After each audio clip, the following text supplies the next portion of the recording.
During the Civil War, hundreds of thousands of horses and mules were pressed into service by both armies. Tens of thousands were killed on the field of battle, including at least 5,000 at the Battle of Gettysburg alone. Soldiers grew extremely close to their animals, and the loss of a noble steed was a mournful experience. A mounted soldier, especially a cavalryman, saw his horse as a trusted partner. They became inseparable as they fought their way through hardship and war. Aside from the cavalry, all regimental officers above the rank of captain, as well as generals and certain officers of the staff, such as quartermasters, were to be mounted. These men purchased their own mounts and often rode finely blooded and handsome horses. On the backs of these war horses, many famous generals such as George Custer, Joseph Hooker, and William T. Sherman rode to fame. Often, the horses themselves became nearly as famous as their riders. Robert E. Lee's horse was perhaps the most famous of all. Traveler was iron gray with black mane and tail, 16 hands tall and 5 years old. Both master and trusted warhorse survived the conflict. When General Lee died in 1870, it was reported that Traveler marched behind the hearse, his head bowed, his step slow, as if he understood the importance of the occasion. Most high-ranking generals were allowed by military regulation to have 3 mounts available for immediate service. In one photograph taken in June 1864, all 3 of General Ulysses S. Grant's horses are seen together: Egypt on the left, Cincinnati in the center, and little Jeff Davis on the right. Grant was a superb horseman and preferred to ride Cincinnati, a tall bay of impeccable quality. The general rode him often during the last year and a half of the war. Grant did permit a few fortunate persons to ride Cincinnati. It was reported in 1865 that President Lincoln was one of the fortunate men who did. On May 2, 1863, Confederate General Stonewall Jackson was accidentally shot by his own troops at the Battle of Chancellorsville.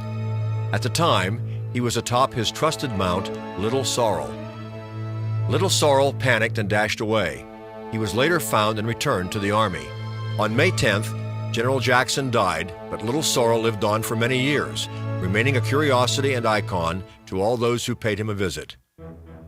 Old Baldy, General George Gordon Meade's veteran warhorse, served his master faithfully on many battlefields before being taken out of action in 1864 on account of wounds.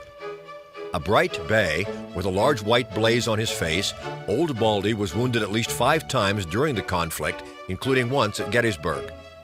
Old Baldy lived until 1882, 10 years after the death of General Meade. On the morning of October 19, 1864, General Philip Sheridan, Federal commander of the Army of the Shenandoah, was near Winchester, Virginia. His army, encamped to the south near Cedar Creek, had been attacked. Mounting his horse Rienzi, a tall 5-year-old bay, Sheridan dashed toward the fighting.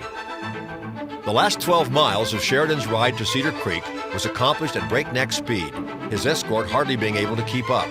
At daybreak that morning, Sheridan's troops had been surprised by General Jubal Early's Confederate Army. When the general arrived at Cedar Creek on Rienzi, he found the army nearly defeated and in full retreat. General Sheridan's timely arrival was electrifying.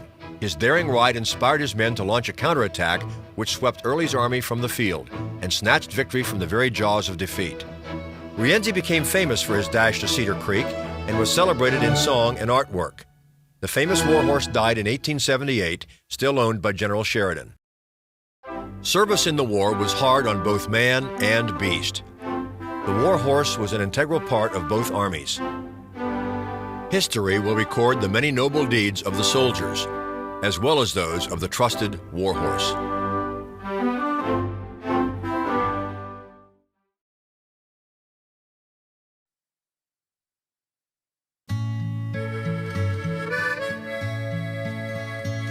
The primary firearm used during the Civil War was muzzle loading.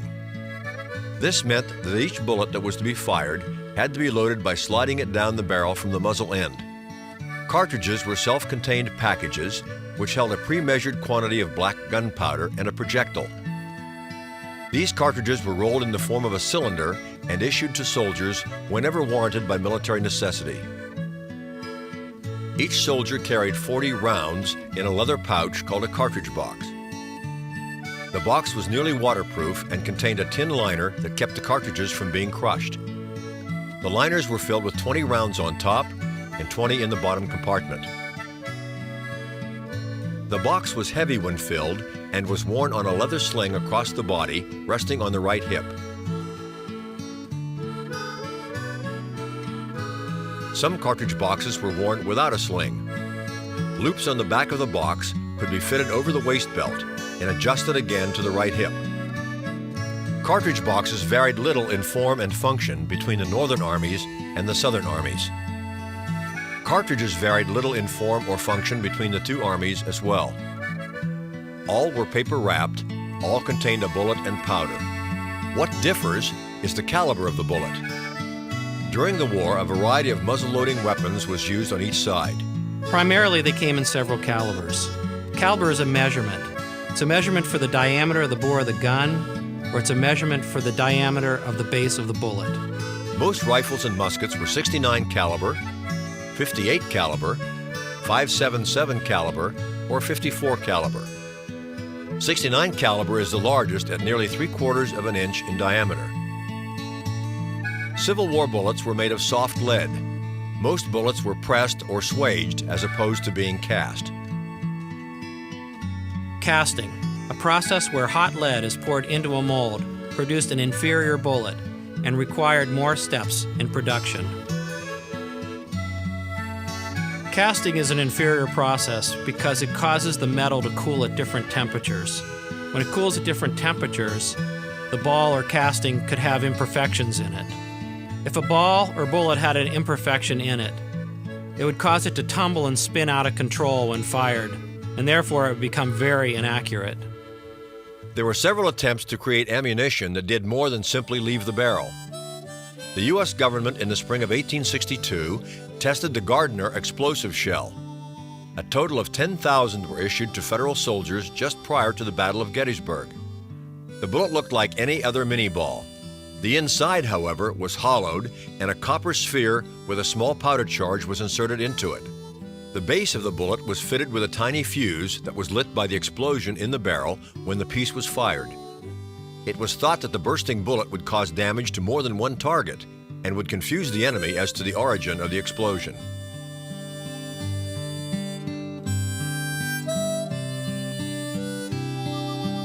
Gardner's patent musket ball had little effect on the war or on the enemy. Another innovative but ineffective bullet was the Shaler sectional patent musket ball. The sectional bullet was actually 3 bullets, nested one on top of the other. It was designed to separate after leaving the barrel and become 3 bullets. The federal government purchased 300,000 of the rounds. Little or no advantageous effect was noticed from the Shaler patent bullet. It has since passed into obscurity. Because bullets were made of soft lead, they flattened when they hit an object. If that object was a man, the damage caused was tremendous. When a bullet hit a bone, it would shatter that bone. The damage was so extensive that Civil War doctors simply amputated a shattered limb. General Thomas "Stonewall" Jackson was struck 3 times in a volley accidentally fired by his own men at Chancellorsville on May 2, 1863. One of the 69 caliber balls hit his right hand, the 2 others hit him in the left arm. His arm was so badly shattered that his surgeon could not save it. The amputation was just below the shoulder. Jackson died 8 days later from pneumonia and the effects of the operation. Many relic bullets are found today on battlefields of the Civil War. They serve as mute witnesses to the great struggle that once enveloped our nation. They also serve as a history lesson and as a stepping stone to learn more about the people who used them.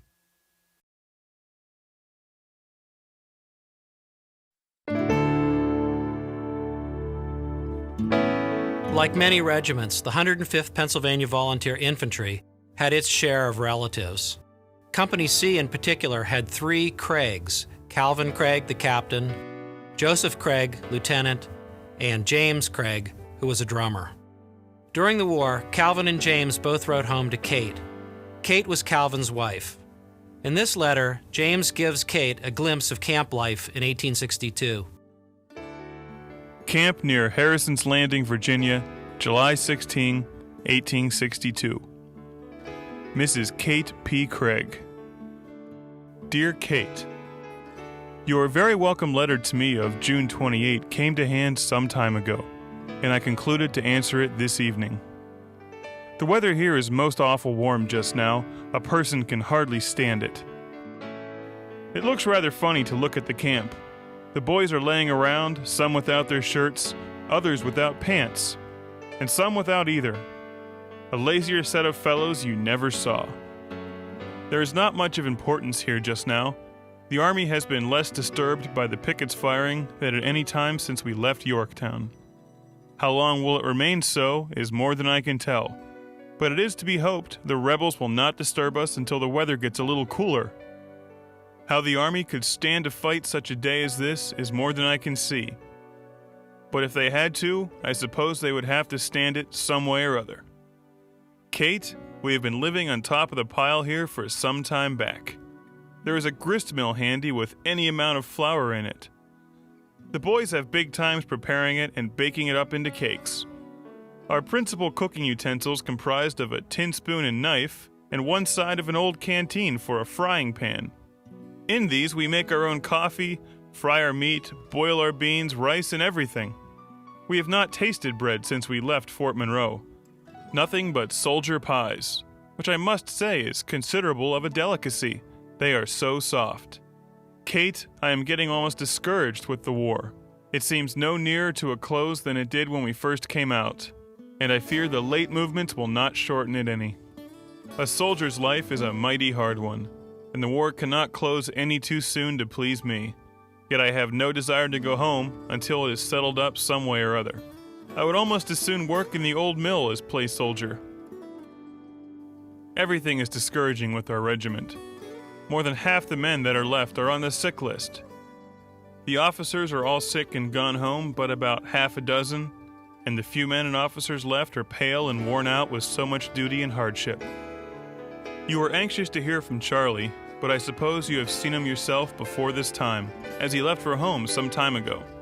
He made a middling escape from the rebels at the time of the retreat. But my paper is near filled, so I will close. Excuse mistakes, nothing more at present, write soon. James H. Craig. Captain Calvin Craig would eventually become Colonel Craig of the 105th Regiment Pennsylvania Volunteers. He was in command when he was killed at the Battle of Deep Bottom in August of 1864. James would survive the war and come home to Pennsylvania in 1865.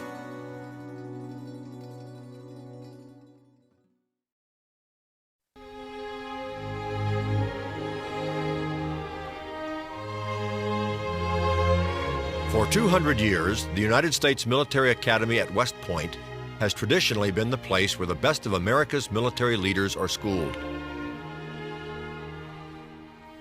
The era directly before the Civil War years, 1820 to 1860, produced graduates who would serve as officers in both armies during the conflict. Many former graduates commanded large armies. Some served as staff officers, and others held field commands. All were highly regarded for military experience, whether they were able to apply it or not. Former roommates, classmates, friends, mentors, and even instructors would serve with each other or oppose each other in America's bloodiest trial. Every student at the Academy took a course of instruction deeply grounded in military science. Topics such as mathematics, engineering, tactics, and fortifications made up the cadet curriculum. Instructors typically were the top professionals in their field, often graduates of the Academy itself. Professor Dennis Hart Mahan, an 1824 graduate of the Academy, was a legendary instructor with 3 decades of teaching experience under his belt before the war began. Mahan was a leading authority in many military science fields. He authored many of the textbooks used in courses that he taught.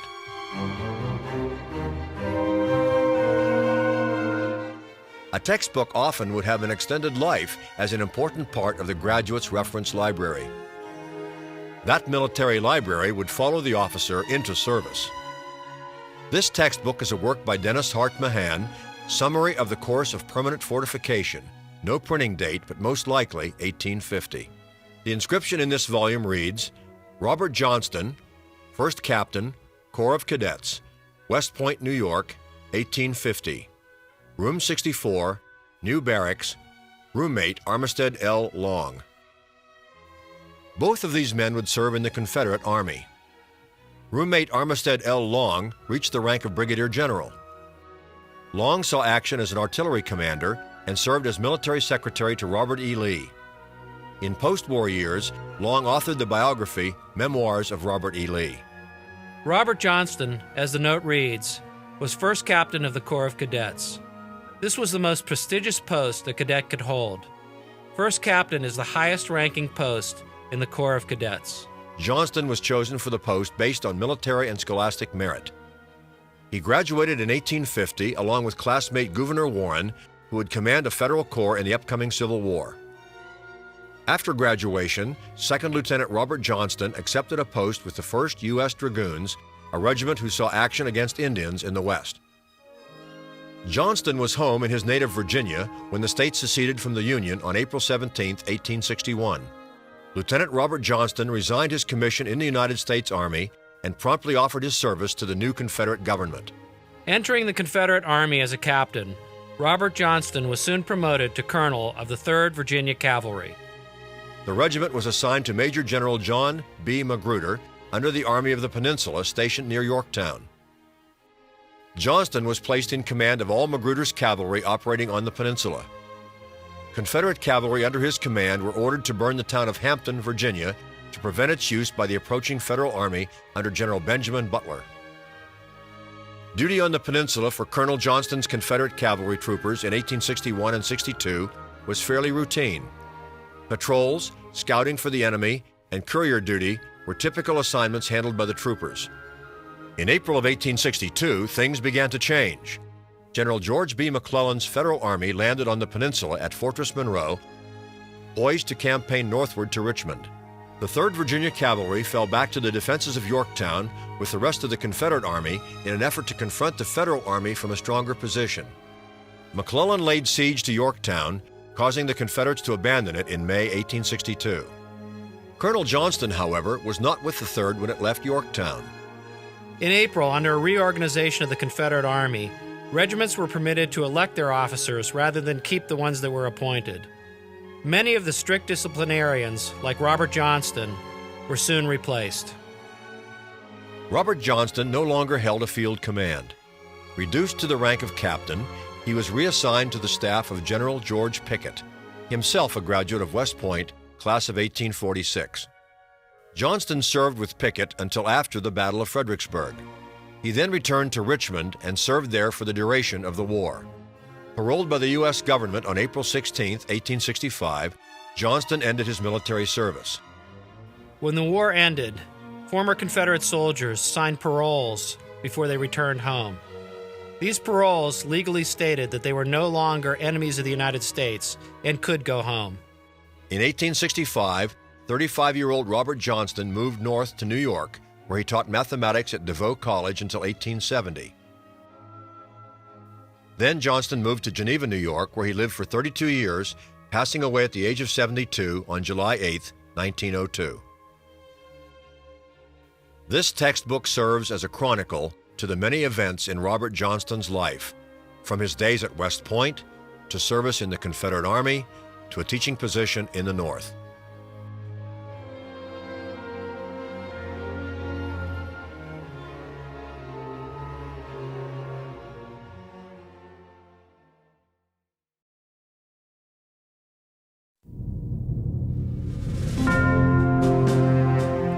The Confederate States had little ability to produce manufactured goods during the Civil War.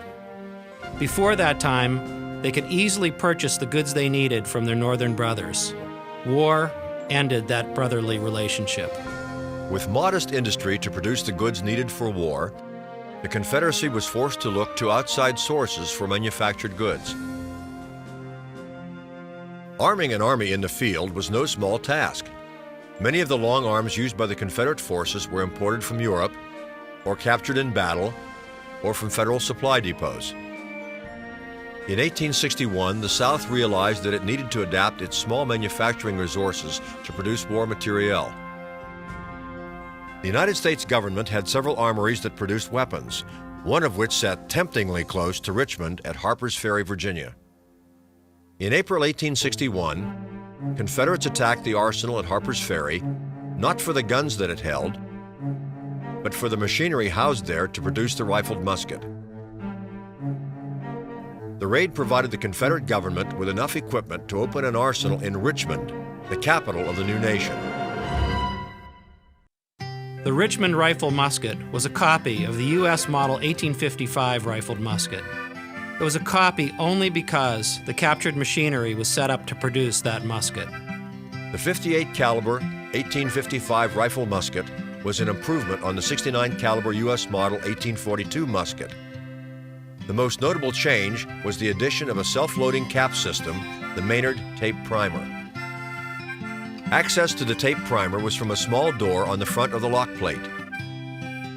Inside was the mechanism used to advance the paper caps.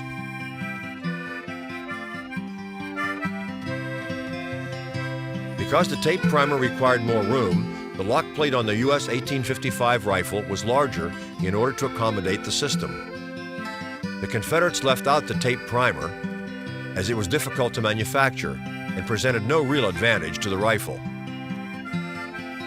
Without the primer system, and because the Confederate rifle was produced with the U.S. government dies, it retained the characteristic hump in front of the hammer. A few other characteristics differ from the U.S. 1855 rifle. The lock plate now bore the stamping of the Confederate government, C.S., Richmond, Virginia, and the date of production, 1861 through 1865. Another difference was the brass nose cap and sometimes a brass butt plate.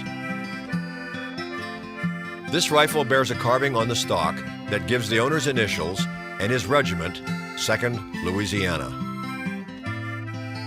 The Richmond Arsenal rifle musket was a well-made counterpart to weapons that were being produced in the North.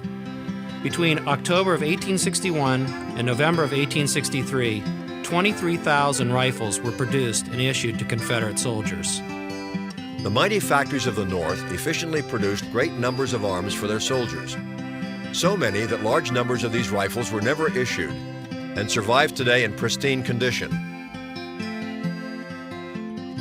In contrast, surviving examples of the Richmond Arsenal rifle musket exhibit the scars of hard service during the war.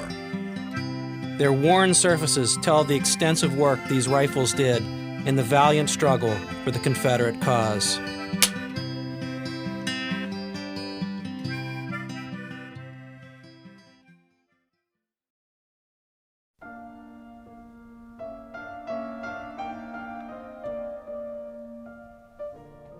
Whenever we read accounts of the metamorphic process from citizen to soldier, there is invariably a reference to the recruiting officer in his smart-looking uniform with polished brass buttons. Everyday civilian clothes were rather drab in comparison to the stylish military uniform. Believe it or not, one of the incentives to join the Army was the chance to wear the uniform.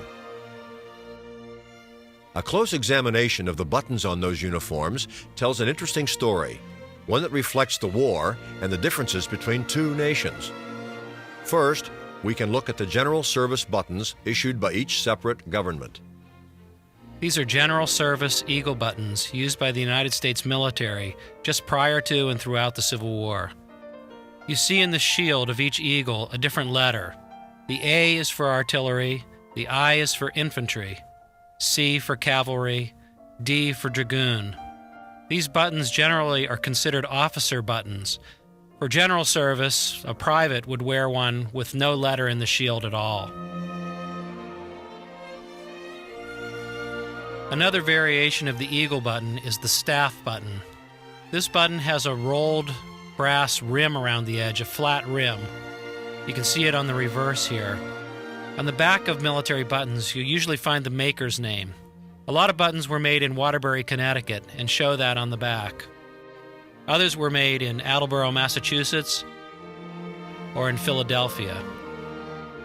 Here we have a very specialized example of a button. This button was created solely for use by the Engineer Corps. This is an example of a very specialized button used during the Civil War. It's made out of pewter, not brass, and it was made in France. It came included on special uniforms, chasseur uniforms, that were awarded to 3 regiments in the Army of the Potomac for their proficiency at drill. This is an example of a Confederate States enlisted general service button. It was the hope and wish of the Confederate government to issue these across the board, but few were produced, and even fewer saw service in the field. Now you see an example of the Confederate States Staff Officer button. The Confederate staff officers were at the top of the command structure. It has a Confederate eagle. That eagle differs from the Federal eagle only in its pose. More typical of Confederate General Service buttons were not the CSA type, but types of buttons that simply had a letter for the branch of service on the front. This example has an I for infantry. Here we have another example of the infantry button. This time it's in Old English script. Some variations of the I button were very artistic. Many of these finer examples of Confederate buttons were made in England and not in the United States or Confederate States. Confederate buttons also had makers' names for the most part on the back. Some simply said superior quality. Others would spell out the name of the maker. This is an example of a Confederate cavalry button in Old English. You can plainly see the letter C on the face. This Confederate General Service button with an R is for riflemen. Rifleman essentially is the same as an infantryman, but it's an archaic term for the word infantry, and you will find it on Confederate buttons. The General Service Confederate button for artillery simply has a bold letter A. This button is what is referred to as a local. A local is a button that was produced in the Confederate States during the war. Generally, locally produced buttons are of poor quality. Here is an example of the Confederate local I button, which was excavated from the ground 130 years after the Civil War. This example of an artillery button also was local made. This sample is a very poorly made local Confederate artillery button. Government-issue buttons tell only part of the story. To look below the surface and look at state-issue buttons is where the underlying history of the war is. This is an example of a Confederate state-issue button from the state of North Carolina. Collectors know it as the sunburst pattern. This is a locally produced North Carolina button. Here is a North Carolina button produced for the state before the war in the North. Virginia, too, had many variants of its state button. This particular one was a locally produced one. This is a pre-war Virginia staff button made in the North before the Civil War. Here's an example of a Georgia State Seal staff button. This is another variation of the Georgia State Seal button, probably intended for use on an enlisted coat. This is an example of a Louisiana state button that was excavated on a Civil War battlefield over 100 years after the fighting had ceased. The front of the button shows a pelican feeding a nest of young pelicans, which is the state seal of Louisiana. This example is a post-Civil War example, but you can clearly see the pelican feeding her young and the name Louisiana across the top. Texas had many variations for her state button. This particular one has a rope border and lines in the background, as well as the letters TEXAS around the star, the Lone Star State. One of the primary causes of the war was the interpretation of just how much of a role government played in the daily lives of its citizens. Northern politicians saw the Constitution as providing for a strong federal government which subjugated the rights held by individual states. Southerners, however, favored a strong states' rights government. In Southern political eyes, each state was sovereign, and the national government couldn't legislate down to their level. The difference between the two philosophies had been brewing since the Constitution was written in 1787.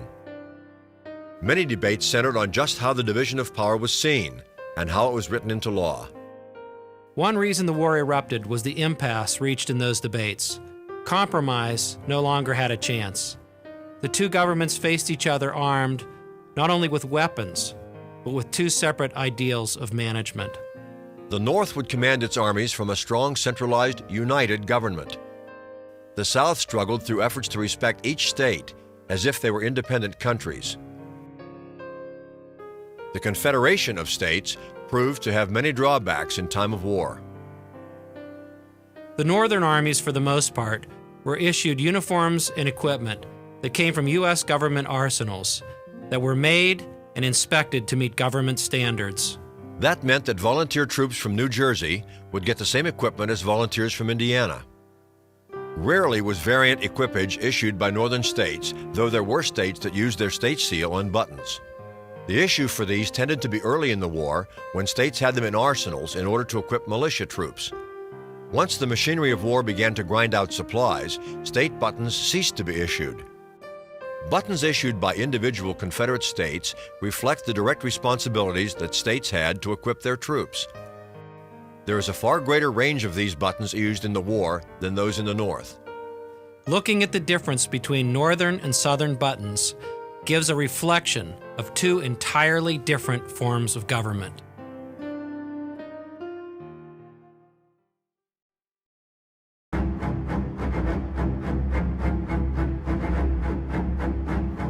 Oyster Creek Battery, Morris Island, April 14, 1861. Dear Harold, the movements on our island during the early part of last week afforded unmistakable evidence of the coming storm. It only required the appearance of reinforcements as a signal to strike the blow. Vessels of war were seen outside our bar on Thursday night, and the final demand for our fort, so long looked for, came at last. At the dawn of day on Friday morning, the 12th instant, the cannonade commenced and continued on our part until 1:30 Saturday. Major Anderson's batteries remained silent for some time before answering those of ours. But when they opened, it was with such rapidity that we were induced to believe that his force was larger than reported. His batteries played actively on our own until about 8:30 Saturday morning, when the houses inside the fort caught fire from one of our red-hot shot and continued to burn until about 1:30, when his white flag appeared announcing a surrender. The flagstaff of Sumter was shot down, or came down by some other means just previous to the surrender. Not a life on our side was lost. This is owing to the fact that Major Anderson had no shell, or if he had, couldn't use them. Our iron battery and Fort Moultrie did the work. Major Anderson's large shot were thrown away when striking those iron bars. We have not ascertained the loss in Fort Sumter. General Beauregard deserves great credit for his masterly plan of attack. It has saved many lives to our country.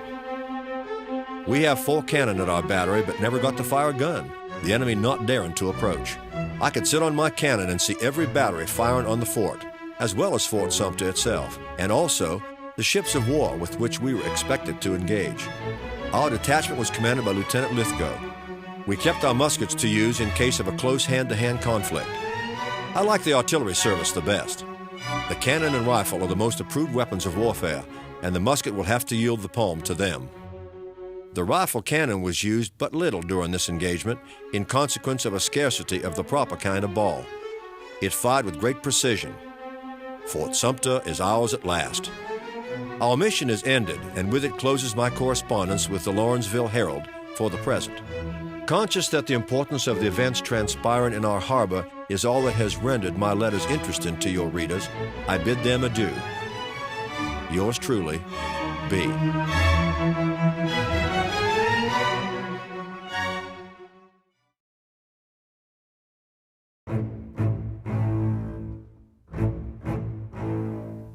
Blockade runners, fast ships designed to deliver munitions and other valuable goods to the South, were the lifeline of the Confederacy. Blockade running was a dangerous business, as most war materiel aboard these vessels originated in Europe, thus forcing these ships to run the Union blockade in order to reach southern ports. As a result, scores of blockade runners were sunk, captured or run aground during the course of the war, and millions of dollars worth of valuable goods destroyed. One blockade runner which fell prey to the northern blockade was the modern Grease. Built in England and owned by the British firm Z.C. Pearson and Company, the modern Grease was an iron-hulled, screw-propelled vessel capable of carrying a sizable load. On June 27, 1862, as she attempted to run the blockade into Wilmington, North Carolina, the modern Greece was run ashore by the warship USS Cambridge. Coming to rest a half-mile north of Fort Fisher, North Carolina, the crew managed to escape, salvaging some of the ship's cargo, which included muskets, Whitworth cannon, powder, and clothing. Most of the cargo, however, remained aboard the sunken vessel and was never salvaged by Confederate or Union authorities. The wreck of the modern Greece was discovered in the 1960s, resulting in many artifacts being found and brought to shore, like this spoon. This spoon is part of the cargo that was brought up from the wreck of the modern Greece. It's a simple iron spoon, manufactured in England. It was sitting on the bottom of the ocean for almost 100 years. This spoon was intended for the Confederacy, but obviously, it never made it. This particular saber bayonet was reportedly found in the early 20th century on the beach near the site of the wreck of the modern Greece. It's an 1853 saber bayonet for the Enfield rifle. The Enfield rifle is 8 inches shorter than the Enfield rifle musket and thus allows for a longer bayonet. Here's the socket which fits over the muzzle, which attaches the bayonet to the rifle. The Enfield saber bayonet is 28 inches long and has a very peculiar curve to it. That's why it's called a saber bayonet.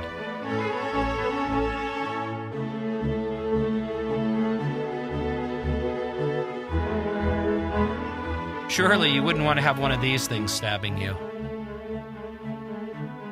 It's hard to say exactly what part of the boat it came from, but this is an actual piece of the modern Greece. The boat was made of wood and iron, and both elements can be seen here. Here you see a large piece of iron protruding from what's left of the wood from the ship.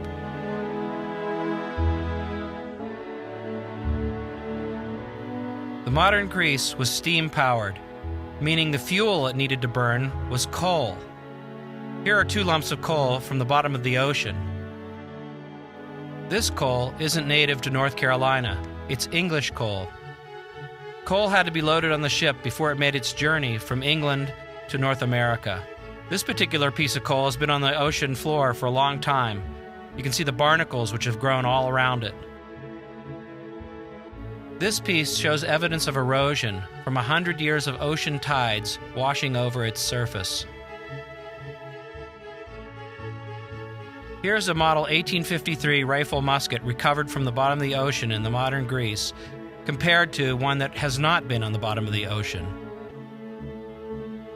Although heavily encrusted, you can still see the hammer.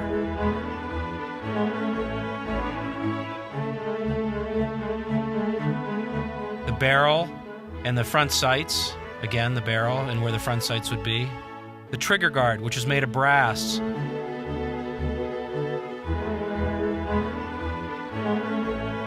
Further up the forearm, you see where the iron band once had been that held the rifle together.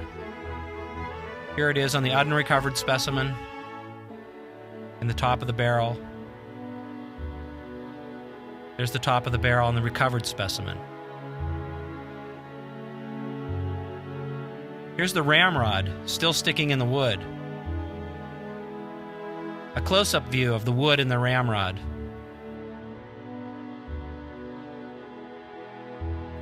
Here's the trigger guard and lock area of the unrecovered Enfield.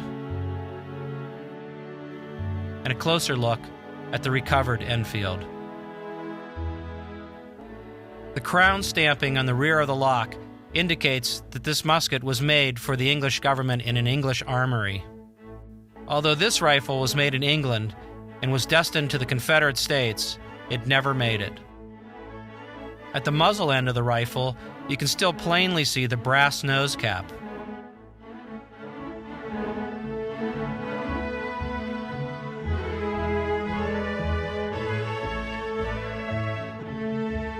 Looking very closely, it's easy to see the seashells and debris that was left from the bottom of the ocean that attached itself to this musket. This is what's left of the iron on the top of the barrel. Looking at the backside, the little brass washers that hold the lock on are still intact. Here it is on the unrecovered specimen. The butt plate was made of brass and survives as well.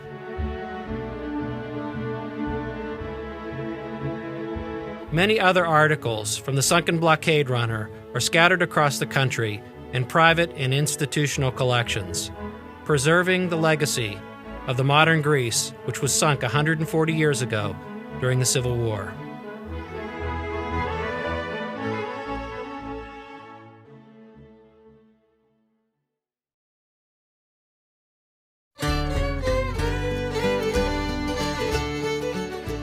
This is a letter written home by Andrew Crawford to his father.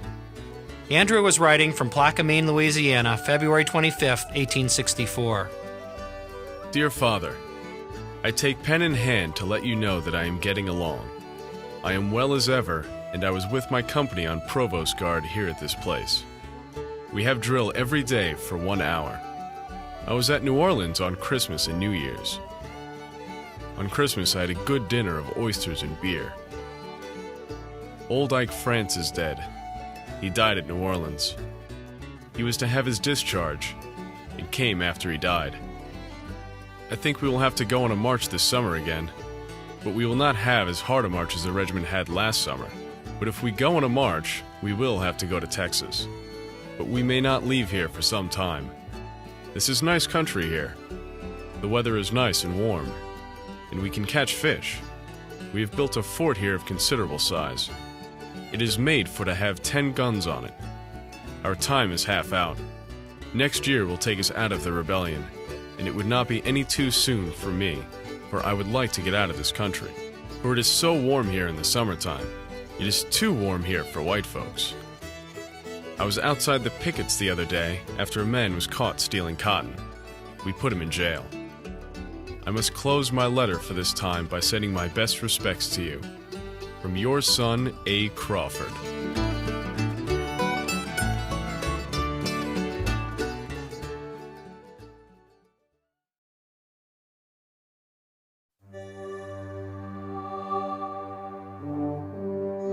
Historical personalities emerge larger than life when we look back from our place in history to theirs. Names familiar to us in American history conjure up immediate images in our minds. Think of the names George Washington, Benjamin Franklin, or Thomas Jefferson. Mental pictures spring to mind right away of these famous men. The Civil War has its share of familiar faces too. It is the first time in history that the invention of the camera lets us see what these notable persons looked like. The photographic image serves as the vehicle of record for what in previous days was left to an artist's ability to sketch, paint, or engrave. Some Civil War faces really stand out in a crowd. Abraham Lincoln, Jefferson Davis, Ulysses S. Grant, and Robert E. Lee are examples. It's easy to pick out such famous faces. How easy would it have been in 1861, though? Lincoln and Davis, for example, would be very recognizable due to the great amount of publicity each one of them shared in the illustrated newspapers of the day. Harper's Weekly and Frank Leslie's Illustrated ran many articles and political cartoons featuring the two warring presidents. Ulysses S. Grant in 1861 was an unknown Illinois infantry commander who would only begin to achieve his national fame after the fall of Vicksburg in 1863. Robert E. Lee was also a relatively unknown Confederate general in 1861. He was an advisor to President Davis and had served briefly commanding troops in Western Virginia. Lee's fame began to rise in 1862 when he inherited the command of the Army of Northern Virginia upon the wounding of General Joseph E. Johnston. Lee gathered his laurels with convincing victories over Federal Commander George B. McClellan in the Peninsula Campaign. The Northern and Southern press began to notice him. The rebel General Lee was followed with great interest. Along with interest came a great curiosity for what the man looked like. In order for an engraving to be published in the papers, there first needed to be a photographic image to copy. The only available photograph of Lee was a civilian portrait taken in 1850. In that photo, a younger, beardless Lee is seated, wearing a black civilian frock coat. It hardly looked at all like the 1861 Robert E. Lee. In the clamor to put out an image of the popular general, an artist was commissioned to add a military uniform over the frock coat. This retouched photo was copied by newspaper engravers and was first shown to Northern readers in the Harper's Weekly August 24, 1861 edition. This was the Lee Northerners and Southerners would imagine as events of the war would develop, even though he didn't look like that at all. A very poor and unflattering likeness of Lee appeared in Harper's Weekly on March 14, 1863. It shows a husky, bearded, nondescript officer titled "The Rebel General Lee." Even as late as the Battle of Gettysburg in July 1863, most Northerners may not have known what General Lee actually looked like unless they got a good look at him on the battlefield. General Lee did not like having his photograph taken. He considered it, in his words, as irksome. A photo taken sometime in 1863 by Minnis and Cowell in Richmond was the first updated image to show him as he appeared in the field. Copies of this photograph were pirated in both the North and South. Pirating is when a photograph is rephotographed by another photographer and then sold by that second photographer. This pose appeared in the Illustrated London News as an engraving on June 4, 1864.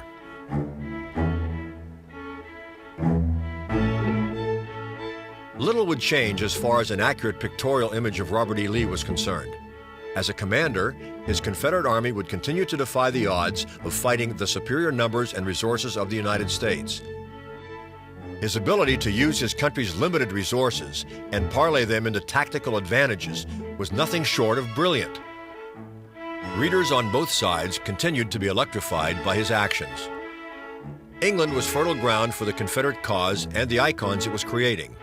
In 1864, a Virginia sculptor working in Germany named Edward Valentine needed new photographs of the general for a statue he was to make to be sold in England.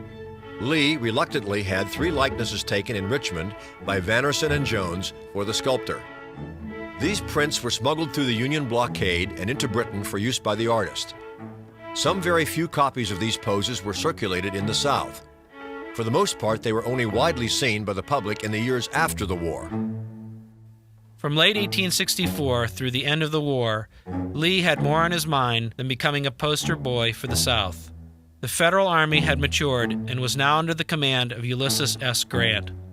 Time and resources finally ran out for the Confederate Army, and General Lee was forced to surrender his starving army to Grant at Appomattox Courthouse on April 9, 1865. A defeated Robert E. Lee was permitted to return to Richmond and begin, with the rest of the nation, to mend the wounds left by 4 years of war. 7 days after the surrender, the famous Civil War photographer Matthew Brady came to Richmond and convinced Lee to sit for 6 pictures. It was Lee's first full day at home after Appomattox. Ironically, it is this series of Lee, taken both solo and seated with 2 members of his staff, which has come to be the most recognizable images of the legendary general to come out of the war. Thus, the most familiar wartime image we have of him was actually taken after the war. The enormous circulation of post-war artwork of Lee made the former general instantly recognizable wherever he went. Soldiers and citizens of the former Confederacy constantly asked him for his signed photograph. In those years, he signed many photographs. Those that have survived the past 140 years are coveted pieces of American history. This is an original carte de visite photograph of Robert E. Lee. Lee took this photograph into his hand and with his own pen signed the front of it, R. E. Lee. This legendary, familiar figure to us was almost an unknown face during the war between the states.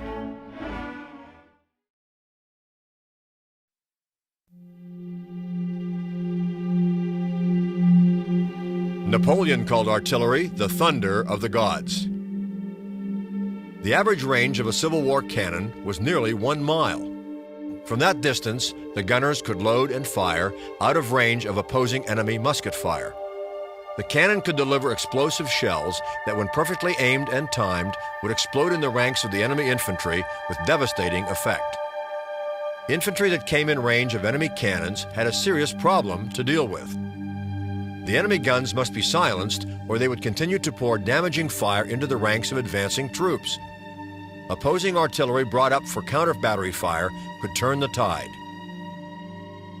Many times, Confederate artillery would duel Federal artillery in deadly contests. Not only was the burst that left the mouth of the cannon terrific, but also the many types of projectiles that left the barrel had their own symphony of sounds. Shell sounds were described by potential targets as shrieks, hisses, sputtering, or screams. Each cannon had its own caisson filled with ammunition. Each cannon also had a limber, which is a 2-wheeled trailer pulled by the horses with a cannon in tow.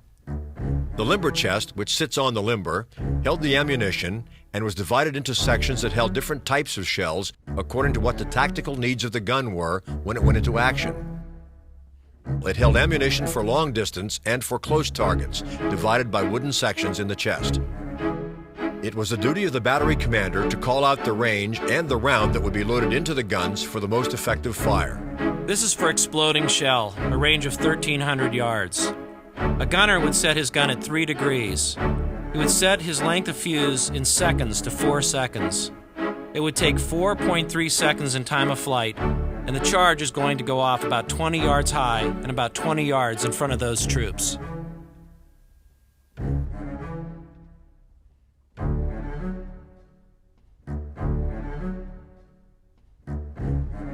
Although artillery fire during the Civil War accounted for only 10% of battlefield casualties, its employment could be a horrifying and often deadly experience for those soldiers unfortunate enough to be exposed to its destructive, bone-crushing projectiles.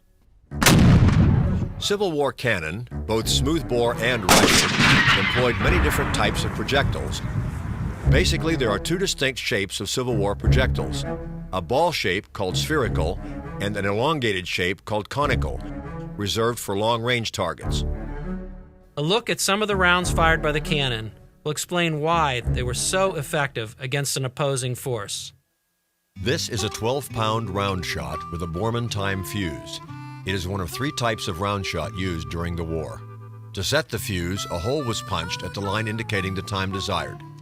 The interior of the shot, in this instance case shot, contains lead or iron balls fixed in a matrix with a center chamber for the explosive material, usually black powder. The Borman fuse is seated flush with the outer surface of the shell. Beneath it is a threaded plug which kept the powder in the shell but was not capable of firing the charge. A center hole transmitted the flame from the fuse into the bursting charge, fragmenting the case and turning pieces of it, the fuse, and the balls inside into shrapnel to kill or injure as many of the enemy as possible. Another form was called shell. It has the same Borman fuse and underplug, here cut in half to show the threading and the center hole, but this shell has no shrapnel balls inside, the casing itself fragmenting to strike the enemy. Some round shot were designed to fragment along previously cast lines, somewhat like the modern pineapple grenade of World War I through Vietnam. Generally, the Confederates were the only ones to use the 6-pound shot, as it was too small and considered obsolete by the U.S. artillery by this time. Here, a section of the bottom has been removed to show the shrapnel balls inside. Elongated or conical shells like this one were first developed by Captain Robert Parrott of the U.S. Artillery. This is a close-up of the fuse. It is marked J.P. Schenkel, patent October 16, 1861. This means that unlike the Borman fused shells that would explode in the air after a given time, these only exploded when striking a solid object. The shell is 9 inches long and has at the base of its cast iron body a copper cup or sabot. The sabot is designed to take up the rifling in the tube or barrel of the gun, causing it to spin, thus increasing range, velocity, and accuracy, and cutting down on the wear of the rifling of the tube. Inside the body of the projectile, just as in the round shot we examined earlier, we see a group of shrapnel balls in a matrix, which means this is case shot rather than shell. And here the remains of an elongated device which was supposed to transmit the ignition fire more evenly down the length of the projectile's bursting charge. As you see, it did not work well in this particular instance. Here again are the shrapnel balls and the wall of the projectile. This is the base of the 10-pound Parrott projectile, showing the iron plug, which acts to transfer the pressure caused by the explosion of the powder in the gun to the copper sabot or cup, forcing it to expand outward and take up the rifling in the tube. The 10-pound Hotchkiss round was cast in two parts, a base and a nose section, and held together by a wide band of lead, which also acts to take up the rifling in the gun and spin the projectile. This is called a rotating band. The groove cast in the shell and the lead rotating band allows passage of the flame from the rear to the nose of the shell in order to ignite the fuse. Here's the paper fuse in place in the adapter in the nose of the shell. The opening is where the powder train would have been. Removing the fuse, we can see the number 10 indicating a 10-second fuse. This is a Confederate reed shell. The cast shoulder around the top helps to keep the round properly situated in the tube during firing. The paper fuse is inserted into the fuse adapter. The adapter showing holes for the spanner-type wrench used to place or remove it. This is the base of the CS reed, showing how the rifling in the gun tube has misshapen the copper sabot. Here is a split Confederate reed shell with no shrapnel balls inside and only the bursting charge in the central chamber. The copper sabot has been stripped away from the iron base in firing. Again, the placement of the paper fuse in the adapter. Here are fragments of shells after bursting. This is a fuse section of a CS polygonal round shot. On the underside is the hole for transmission of the flame from the fuse to the bursting charge. Most fragments are irregularly shaped, such as this one. This is the Borman fuse and punch. The punch is a simple iron blade with a smoothly curved brass top to fit the palm of the hand. Here are two Borman fuses. The fuse punch is placed in the hole made when it was originally fired. Some Confederate-made punches used doorknobs. Here are three fuse adapters, a zinc Parrott type, brass or copper usually seen in the Federal shells such as the Hotchkiss, and a Confederate copper type. This is the business end of a percussion fuse. The igniting charge would be in this space. On the side is a hole for the safety wire, which prevents a percussion striker from moving down to ignite the fuse and the bursting charge. The wire is removed prior to firing the shell. By the time of the Civil War, grape shot, which consisted of a number of iron balls between two iron plates, was considered obsolete by the Federal artillery. Canister was its replacement and consisted of a tin-plated iron can filled with iron and sometimes lead balls in a mixture of sawdust or some other material. These were usually fired only from smoothbore guns and were much like giant shotgun shells. Upon leaving the muzzle, the canister breaks up into jagged tin fragments, and these, along with the handle and the sabot, as well as the shrapnel balls, wreak havoc upon the enemy. This is a Confederate canister round recovered from the PD River in South Carolina. The 32 balls can easily be seen where the sawdust has been eroded away, and the handle for lifting the round is still affixed to the top. These are Parrott projectiles in 10, 20, and 30-pound weights. Generally, the 30-pounder would be the largest used in the field artillery during the Civil War. This is a 30-pounder Parrott projectile called a case shot, split to show the inside with the matrix and the balls intact.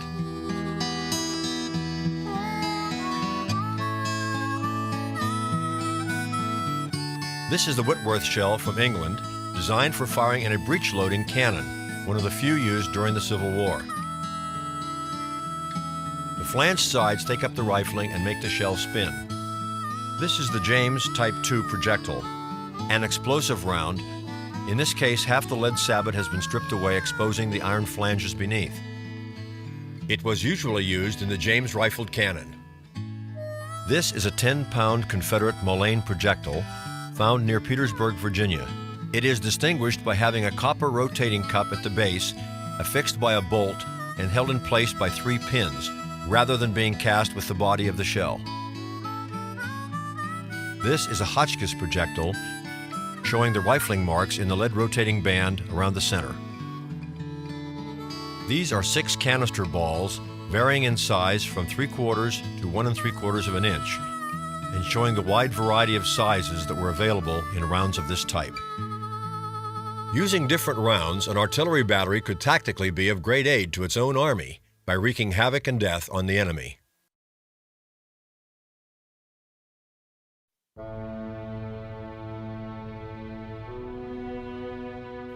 Southern soldiers were extremely proud to wear the uniform of the Confederate Army.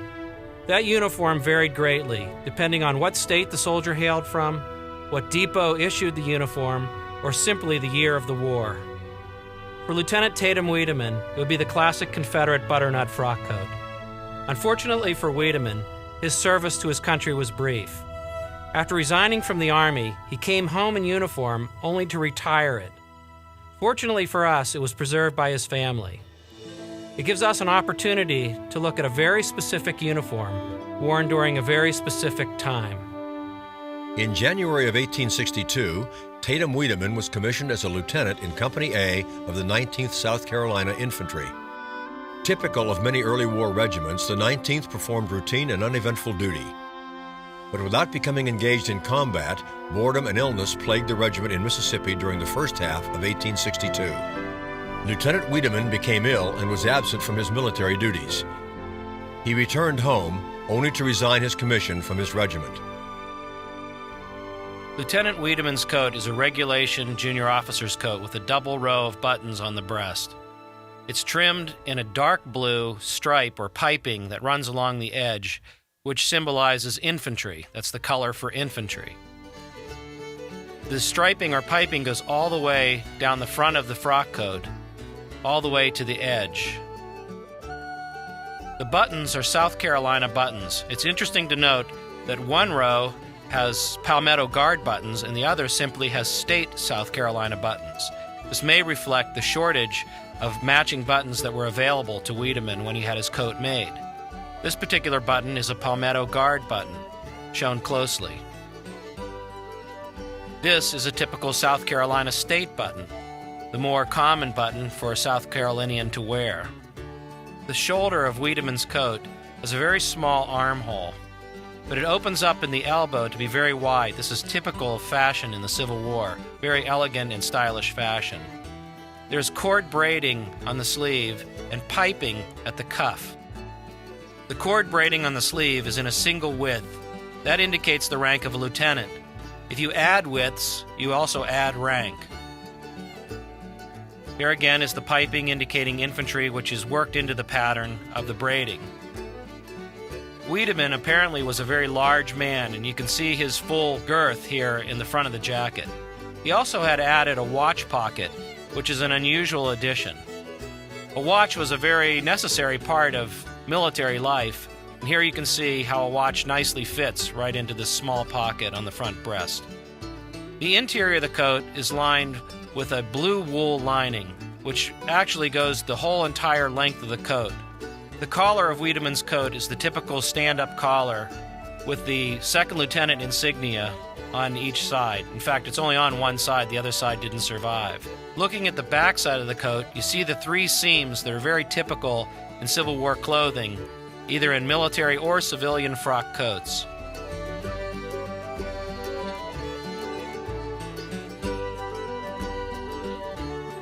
Looking at the back collar of this Confederate coat, you see the extension of the dark blue piping, again, a symbol for infantry. Looking at the sleeve where it attaches to the body, you see how the armhole is small. There's a little more fabric here, so it had to be puckered. These little dents or darts or puckers.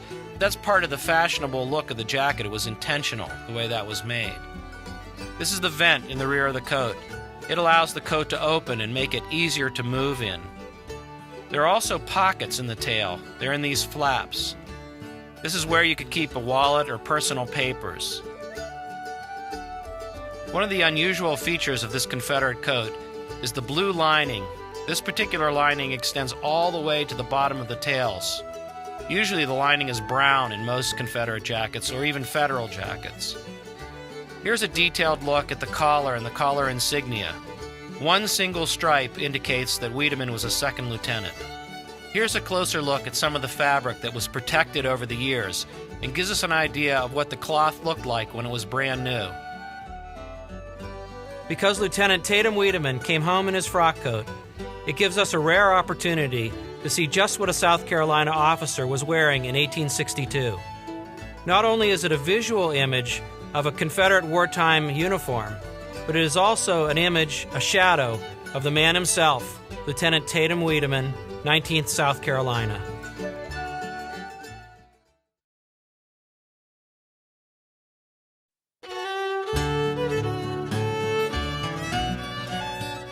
For Union soldier Fred Shelton, the war took a turn for the worst when he, along with other comrades of the 4th New York Heavy Artillery, were captured at the Battle of Reams Station, Virginia on August 25, 1864. Shelton kept a diary of his experiences as a prisoner of war. His observations and comments tell a terrifying tale of the struggle between life and death inside a Confederate prison. September 4th. This is my second Sunday in rebeldom, and this in the rain on Belle Island. I did not until I came here and saw it believe the rebellion was as badly crippled as it is. Every available human is out in the military and doing duty. 'Tis very seldom a citizen is to be seen and then money or age exempts them. $1 greenback will buy 5 of theirs, and they jump at the chance. September 7th. It rained again last night, but the sun favors us today and we're drying out after our 36 hours soak. My old woman Kirby and I made a purchase of a good woolen blanket yesterday for $7, and I think it paid for itself last night, for I slept warm if wet. A lot more tents were issued last night, but did not reach as far as our squad. There are about 1,000 without and 4,000 with tents on the island now. September 8th.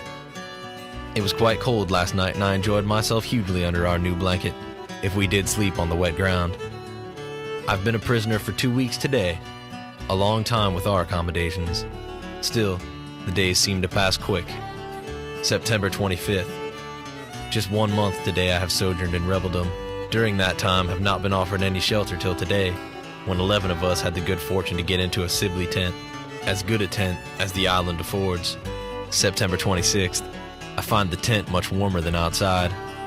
The authorities feared a cavalry raid last night and ordered everything packed up, ready to start us off at a minute's notice inside of our lines.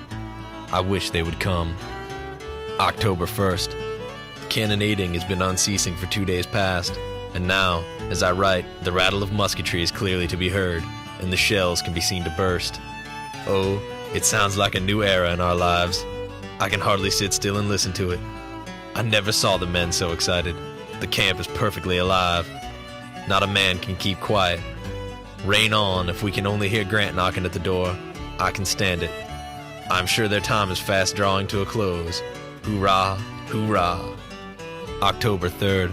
They have posted us pretty well in regard to the news in America. Richmond papers talk lower spirited than ever. Last night a man was shot dead for coming too near the ditch. The night before one was shot through the arm. How I would like to stand guard over them. October 5th. Last night we were waked up about 12 with orders to pack up and get ready with our ration to start up for the far south at daylight. Each man had a whole loaf of bread and a small piece of meat, 4 days' rations, and at daylight left the city for Danville in cattle cars, 60 packed in each. It was the most uncomfortable day I ever spent, sitting on the floor without any back to my seat, and so hot without any water hardly. We rode so all day, the cars making slow time. The day was pleasant, and the country most miserable, what I could see of it.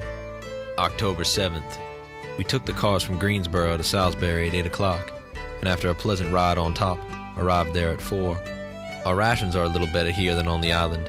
The bread is warmer, we get molasses instead of meat part of the time. October 11th. There is some over 8,000 men here in camp, a full double the number they have accommodations for. October 16th. Lieutenant Davis of the 155th New York was shot dead this morning by a 12-year-old sentry for coming too close to the fence.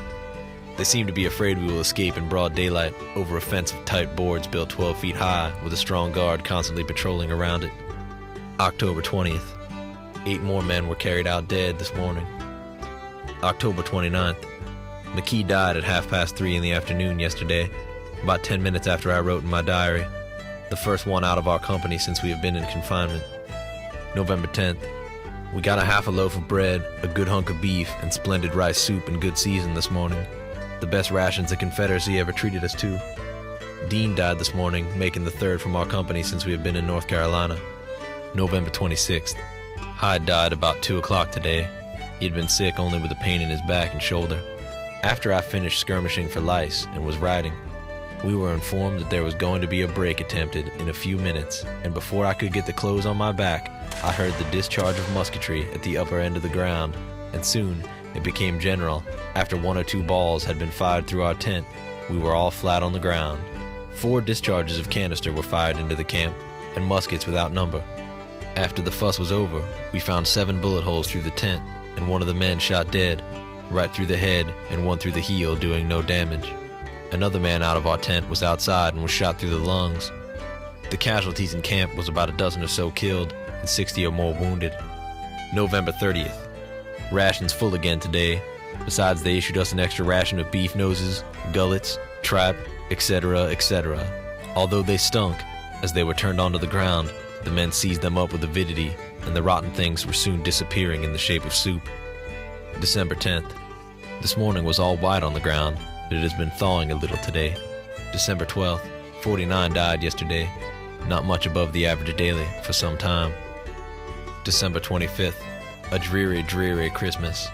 Nothing but our half loaf to keep it with. Till I die, I will always remember it.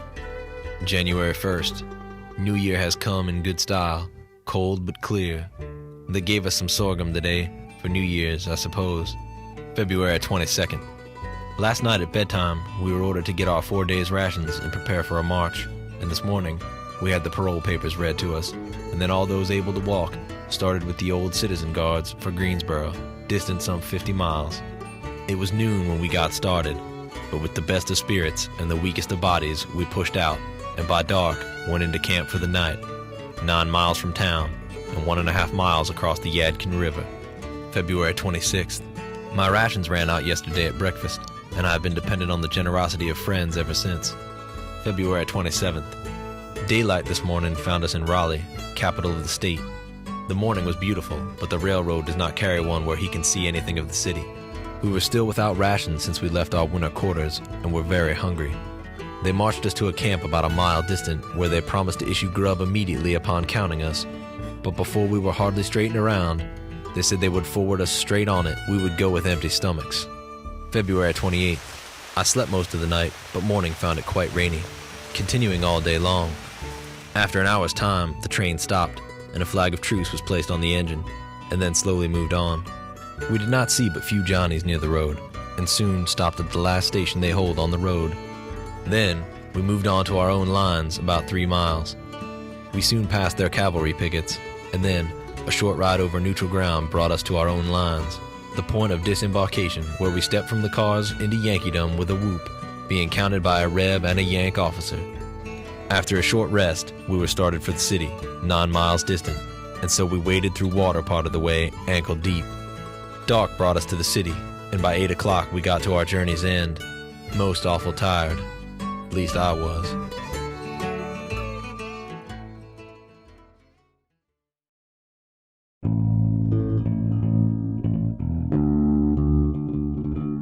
Confederate General John Hunt Morgan led one of the most daring cavalry raids of the war in July 1863. Early in the month, Morgan led his force of 2,500 Kentucky and Tennessee troops northward into Indiana and Ohio. The fact that he had invaded the North terrified the citizens of both states. A concerned federal high command needed to see Morgan's raiders stopped. Varied federal units from the Ohio River Valley were summoned to bring him to bay. On July 19, 1863, near the town of Portland, Ohio, Union forces cornered Morgan and his men. Portland, located along the Ohio River, was the site of a river crossing that Morgan hoped to use to escape into West Virginia. Opposite Portland and splitting the Ohio River into 2 channels was Buffington Island. It was here that the 2 forces would collide. On the morning of the 19th, as Morgan's men lay encamped at Portland, the Union force under Generals Henry Judah and Edward Hobson attacked.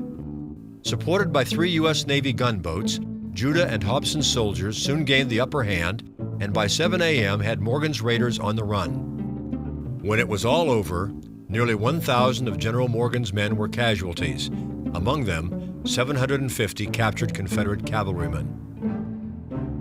Morgan escaped capture with several hundred men and headed northward up the Ohio River. Other smaller groups of raiders avoided capture and scattered for safety. However, a fairly large number were captured on July 20th in Cheshire, Ohio. On July 26, 1863, near the small village of New Lisbon, Morgan's raid ended, when General Morgan and what was left of his small contingent surrendered to Federal forces. Confederates captured at Buffington's Island and elsewhere were soon sent to several different prisoner of war camps. Enlisted men were sent to prison camps in Chicago and Indianapolis.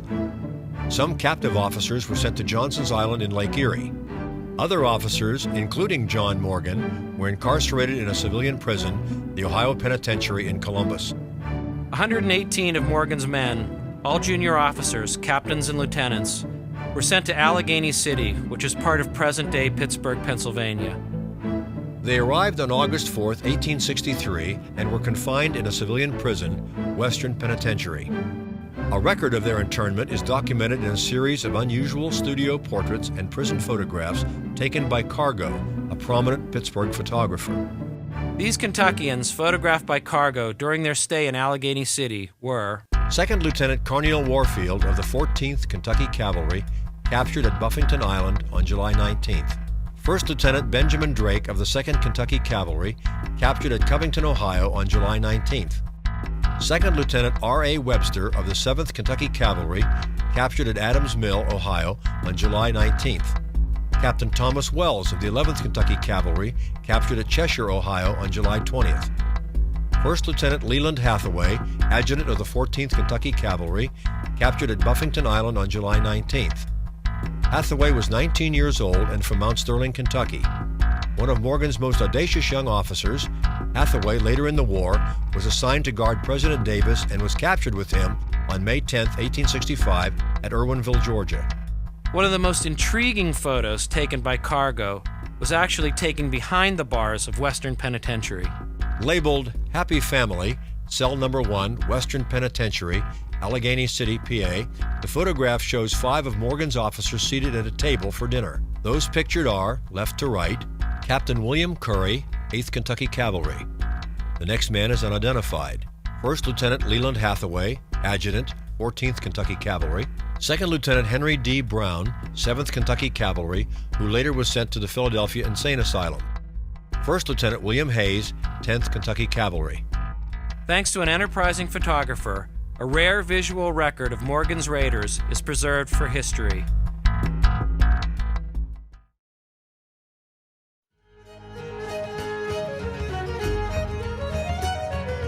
Not all military material marked Virginia ended up in Confederate service.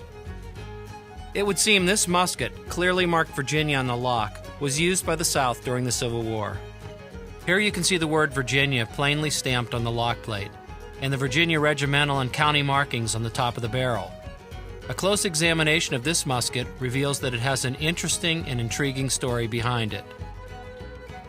This musket was manufactured under a Virginia state contract by George Wheeler, a Stevensburg, Virginia gunmaker. Between the years of 1800 and 1803, Wheeler turned out and delivered to the state of Virginia 1,000 flintlock muskets, all of the same pattern. This musket was originally a flintlock musket. It's a 69 caliber smoothbore based on the French Charleville 1763 model, later adapted as the U.S. model 1795. The barrel was made by John Bront of Maryland. The stock and furniture, apparently made by Wheeler, were assembled by Wheeler. The overall length of the musket is 60 inches. The barrel is 44 3/4 inches long. The regimental markings found on the top of the barrel read 30th Virginia Regiment, Caroline County. The 30th Virginia was a militia unit, part of the Virginia militia system before the Civil War. Militias were military companies made of citizens who were required by state law to serve several days military duty per year. They were a non-standing army intended for state defense or other emergencies. These militia regiments were numbered and came from specific counties. After the War of 1812 and before the Civil War, most of Wheeler's muskets were cut down to musketoon size. This one wasn't. Because they were shorter, musketoons were intended for use by artillery or cavalry, to be used at close range. For nearly 60 years, this musket remained in Virginia, ready to arm its militia. In 1858, however, state authorities determined it was time to upgrade their firearms. In an arrangement between Virginia and the U.S. Ordnance Department, 2,135 of the state's antiquated flintlock muskets were exchanged for a like number of percussion firearms. This Wheeler's manufactory musket was one of those involved in the exchange. As a result, this musket left Virginia for the north, Pennsylvania to be exact, where it was placed in storage in the Frankfort Arsenal in Philadelphia until the Civil War began. The conversion was performed by removing an inch of the flintlock barrel and putting in its place a patent breech. This breech had an integral bolster with a clean-out screw in the front of it. The original wording on the top of the barrel would have been Wheeler's Manufactory, 30th Virginia Regiment, Caroline. As a result of the conversion, the word Wheelers has been cut off. With these alterations, this musket now became part of the Northern arsenal. If issued to troops, it probably saw only very light duty, as there is little evidence of hard campaigning. After all, the gun was some 60 years old and had long been replaced by more modern rifle muskets. This rare Wheeler's Manufactory musket, made in the South, was destined, it seemed, to fight the war in Yankee hands.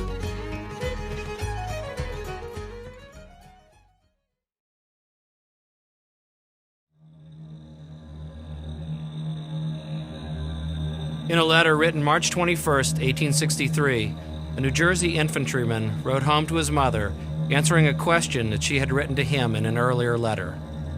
You ask what becomes of a soldier's remains. They are put into trenches and buried. There is no chance of his body ever getting home. If one has friends and can get on the field immediately, the body can be gotten away, but we usually bury them near where they fall and identify the body by fellow soldiers or letters or his identification tag if he has one. Relatives are notified by officers. When a soldier was killed in battle, his comrades, sometimes while the fight was still raging, would try to make a temporary grave by covering the body with dirt, sticks, or stones. This was an effort not only to give some dignity to a fallen friend, but also to keep the body from becoming food for scavenging animals. These same comrades would place some kind of a temporary marker, made from whatever was at hand, to mark the burial place for the burial parties which would scour the battlefield after the fighting had finished. These temporary markers were made from ammunition boxes or ration boxes and were usually lettered in ink or carved with a penknife. These kind of inscriptions would last only until the first rain and were usually washed away. Grave markers were sometimes just headboards, literally a board that was placed at the head of the grave. It was a temporary marker left only for the burial crews who would exhume the bodies and then place them in a permanent grave. Sometimes the lettering was done quickly with ink, or other times comrades would take care and elaborately carve, artistically carve, the regiment, the name, the company to which the dead soldier had belonged. The letters on this headboard have been carefully carved, outlined with a penknife, then the centers cut away and inked in the center to show up. The board also has evidence that at one time was nailed to something, as this square nail shows. By flipping this headboard over, it's easy to see it's made out of a piece of wood. It could have been a piece of scrap wood from a crate or even a barn that was close to the battlefield. Burial parties would stay on the battlefield for months to remove and rebury the hastily covered dead. This time the remains were removed to formal cemeteries and marked by either government marble headstones or privately purchased stones. Tens of thousands of these stones are found anywhere from rural cemeteries to hallowed national cemeteries. After the war, it became a custom, beginning in the South, for school children to decorate the graves of Civil War veterans. In the North, the Grand Army of the Republic, and in the South, the United Confederate Veterans, oversaw the maintenance and ritual associated with the gravesite. They provided a metal insignia that was planted in the ground next to the headstone of each veteran and on which could be mounted a removable flag. Union Civil War veterans have a Bronze Star insignia, which is actually the logo for the GAR, Grand Army of the Republic. Here's a closer look at a Bronze Star that would have been used to mark the grave of a Union soldier. It has the letters GAR on it, which stand for Grand Army of the Republic, which was a veterans organization. One of the responsibilities of the Grand Army of the Republic was to mark the graves of their comrades, both those who had fallen in battle and those who had died after the war. There are other variations of this star. This one is without the GAR and simply says Soldier, 1861 to 1865. Confederate veteran graves are marked with the Southern Cross of Honor, which doubled as the official insignia of the UCV, United Confederate Veterans. Here's a closer look at a very large variant of the Confederate grave marker. This particular one may have been used at the head of an area of Confederate veterans instead of singly on each grave. On the front of it, you see the letters CSA for Confederate States of America. In the center is the Confederate battle flag, surrounded by a garland. Here's a very close look at the iron surface of the Cross of Honor. On the reverse are the years of the war, 1861 to 1865, another garland, and the motto Dio Vindice, which roughly translates to God vindicates. Thousands of flags adorn the final resting place of our nation's honored dead, showing the respect paid by a grateful country. The ritual continues to this day, not only to honor Civil War veterans, but all American military veterans. The Civil War holiday, once known as Decoration Day, is now known as Memorial Day.